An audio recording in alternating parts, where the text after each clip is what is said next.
So confusion continues to reign, not least of all due to the banking news. Oh no. So the Dow was going down big. The NASDAQ was up nicely. Tesla was down sharply and has hit a recent low. This is Randy Kirk. If this midweek report is useful to you and you look forward to it, please hit the like button down there. And then you might want to subscribe. And if you look down below in the information, you'll see that I give you a list of upcoming shows. You can look down there in that list of and see whether there's some stuff you're going to enjoy. And then you might hit notify so that you can be reminded. And then finally, I am looking for some more folks to join Patreon. Be a great help. Okay, just $5 a month. Let's get into it. If you follow this channel, you know that my sense is that the street and the public are equally confused about the direction of the economy. Is it tanking? Is it going to be a soft landing? Will it never land and it's going to continue to just kind of go along? Maybe we'll get into some stagflation. What is really happening with the overall economy? They also want to know, and they're very confused, is the Fed going to stay hawkish? No indications yet that they will not raise next week by another 25 basis points. This would be horrible. This would be disastrous. I certainly hope it doesn't happen, but it could.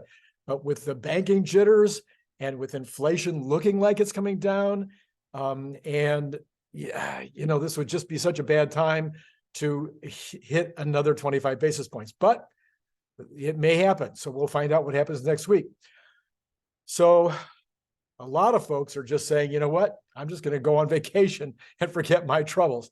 So one part of the economy that's doing very well right now is all the vacation venues, all the cruises, everything else, all those folks are doing just fine. Other parts of the economy, not so much. So let's take a look here. The number one news for today was not that Meta had a good response. It had a good earnings report. The number one news of the day was Republic Bank trying to keep its head above water. The financial sector is obviously very worried about that and concerned that there are other banks. Republic Bank has kind of been, figured in. It's no longer news, but the fact that it's getting worse and worse, and now there's all kinds of efforts to try to save or prop up Republic Bank, that's causing people to think, well, maybe some of these other banks are going to be in trouble. There's been some concern about commercial lending, especially in the office space area of commercial lending. My understanding is from numerous articles that I've read that commercial is divided into 3 sections. And so far, it's only office space that's a problem. Retail space and industrial/distribution space is okay. So yes, it could be an issue, but so far I'm not hearing that it is an issue. With regard to the used car thing and that side of the banking issue, I'm not hearing really anything about that anymore either. So yes, it was an issue, the result of which was that the Dow went up because it was, the Dow went down because it was all worried about banking. Meanwhile, over on the NASDAQ, the NASDAQ was doing fine because the various tech companies have all come in with good results. They've all been in the, so Microsoft and Alphabet and Meta, they all had beats, or certainly they were good enough that the market was very happy with those. And so the NASDAQ was going up. So what are we looking at as we go forward? Well, one of the problems is that the Fed, because of the whole bank thing, last week, according to my inside informers, the Fed met with some of the local banks, the regional banks, and said, look, we're going to add additional scrutiny. We're going to be all over you guys. Because the Fed obviously blew it when it came to Silicon Valley Bank. Everybody knows the Fed blew it. They were not giving an appropriate oversight. And since that was the case, now the Fed's saying, well, okay, we got to close the barn door now that the cows and the horses and everybody else have gotten out. So that could reduce lending to small businesses and car dealerships and folks like that. And that could start to really become an issue for the market, for the overall economy.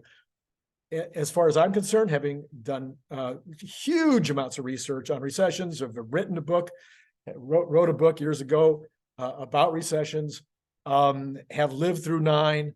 As a business owner, I would say the biggest problem for me in a recession, while there's many, but the biggest problem has always been lack of cash. Lack of sales, yes. Loss of profits, yes. But cash, when the cash dries up, that's really the hard part. So the Dow, unhappy with the bank situation. NASDAQ happy, went up. Bond yields have been down all week. I wasn't really expecting this, but again, we see this flight. The flight is out of the banks. The flight is out of equities. The flight is into bonds. And as a result, that means the bond prices are up, and the opposite is true for yields. The yields are down. So we're back down to 3.5 on the 10-year, and we're still sitting with roughly 4% and almost 5% for the 2-year and the 2-month. Those are really big inversions. Inversions typically mean recession. So far, we've escaped it. Who knows if we will continue to do that? So that is something to keep watching. Next week, if they raise the interest rates again, if the Fed raises another 25 basis points, will bonds still be sitting at 3.5? That's what's happened the last 2 times. So the truth is, the bond market is not saying that inflation is still at 6%. The bond market is saying that it's closer to 1.5 or 2. So anyway, these things will play out over time. Okay, oil is tanking. That's interesting. It was, of course, getting up into the over 80 section. Now it's back down to the mid-70s, and maybe it'll continue back down to where it was before OPEC reduced their production. We'll see what happens there, but oil going down, again, I repeat this, but it's very important. Oil going down is an indicator of inflation going down, because it's across the entire business horizon. Everything is shipped. Everything is so many things have oil in them. It just heating, all kinds of implications for manufacturing, et cetera, et cetera. So when the oil prices go down, overall inflation should have an indicator there. Oh, I mentioned on Sunday night, let me mention it again, that the one of the canaries in the coal mine is that when trucking gets in trouble, that is an indication of the economy being in trouble. So the trucking is down 6%, according to the statistics I was able to find. For March alone, total tonnage was down 6%. That's a pretty substantial drop. So look for that as a canary in the coal mine. Watch, you can look it up yourself, but just look up tonnage. The new numbers won't be out until about a month from this week, but that's what we're showing right now. Residential housing, of course, is continuing to be an exception. All the numbers that are coming out suggest residential housing is doing fine. Again, I've got some folks that I know that are in the business, and they're telling me that there are multiple bids going on good properties. Now, this is in the wealthier parts of Los Angeles, but I think this is probably going to be true across the country for good properties, because there is nothing available. Currently, we are 20% lower on the overall residential real estate inventory than we were a year ago, which was already historic lows. We are lower than the inventories were before COVID, which were hugely low, and we're creating situations where anything that went on the market was getting multiple bids. Well, we're in a worse situation in terms of inventory. There's less pressure on that inventory because not as many people are looking, but the reality is this inventory shortage is not going away anytime soon. I can't even foresee how the inventory shortage goes away, because you have thousands and thousands of people, 100 millions of people that are sitting on homes with 2.5% mortgages that are never going to sell, just never going to sell. All right. So that's with the, but on the other side of the coin, with regard to housing, rents are coming down. There is a little bit of an overhang, a little bit extra property that has been made in the last year, and that is causing rents to come down. That will be very good news to the Fed if they're paying attention. Tomorrow, we get the GDP for the first quarter. The street is estimating it'll be 1.8% year over year, or total year over year. compared to the 2.6 of last month. Last quarter. I'm completely confused myself. Going down to 1.8, yes, compared to last quarter. The Atlanta Fed, however, just came in just today, and they're saying they think it'll only be 1.1, that we're looking for only 1.1 increase in GDP for this year. That miss would be really good news for the Fed. If they're right, that would be very bad news probably for the stock market, because, you know, we have this good news, bad news thing. Bad news for the economy is good news for the Fed, but bad news for the economy is bad news for the economy and therefore the stock market. So if it comes in at 1.1, that will be, the stock market probably goes down. If it is in the 1.8% area, that's already baked in. We'll see what happens tomorrow. On Friday, we get that all-important PCE, the Personal Consumption Expenditures Index. Do you know, I've been following the market and following finance for half a century. And I can tell you that it's only been in the last 6 months that I ever even heard of the PCE. So the PCE is what the Fed pays attention to. It is not the basket of goods, but rather is what people are really spending their money on. And so the PCE is looking like it might come in at just over 4%. The street is saying 4.5, which would only be down 0.1%. But there's a whisper number out there of 4%, and it might even be lower than that. Of course, I follow the Trueflation.com index, and it's suggesting that right now inflation is at 4%. So those two might be getting closer to being in alignment. All right, let's talk about Tesla. Tesla was down early. They beat the market yesterday, so it wasn't terribly surprising that they were down big on the opening this morning. And then, of course, the news hit that there was some downgrades.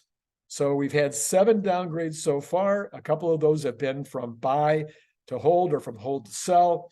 So these are the kind of downgrades that are not terribly surprising. This morning's was from Jefferies, and that probably created that first leg down. If you're following it closely, you'll know there was another leg down at the end. That looked to me to be more a case of following the other.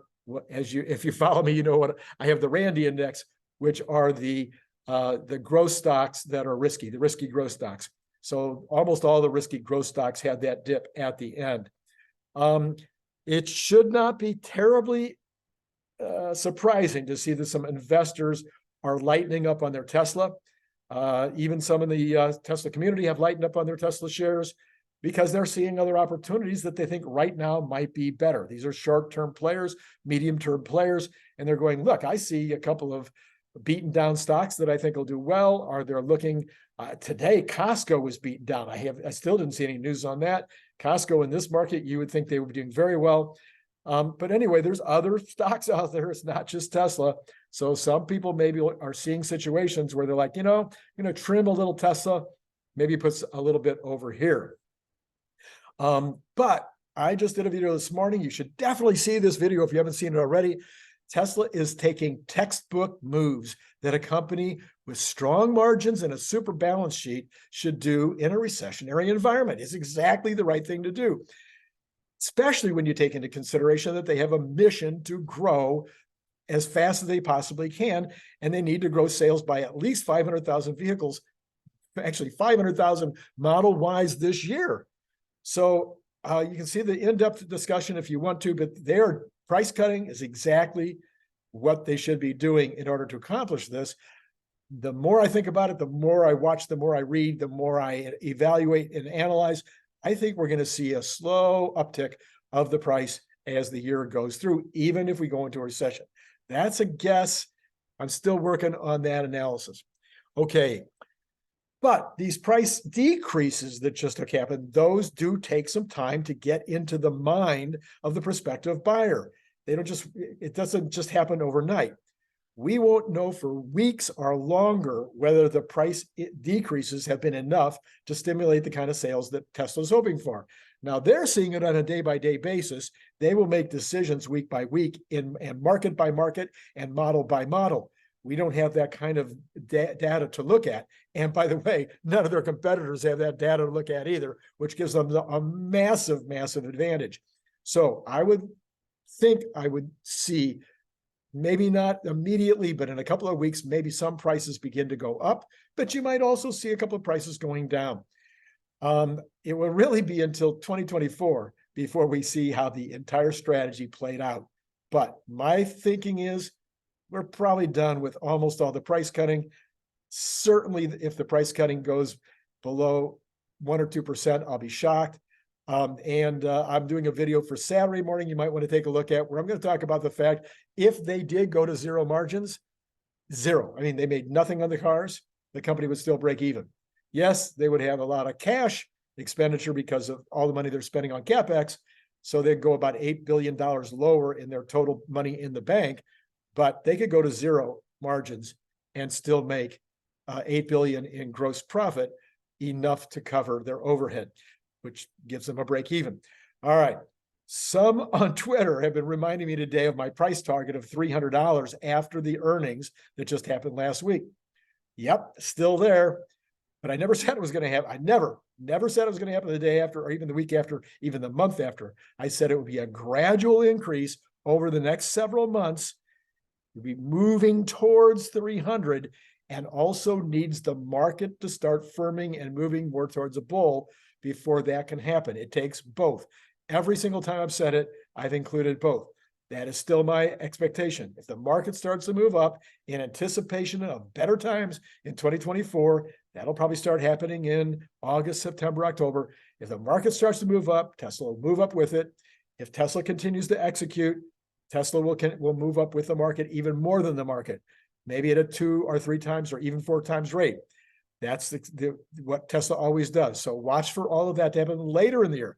Then the 400, which is my target for this year, that won't happen until after the second quarter earnings report and some of the numbers start coming out with regard to the third quarter earnings report.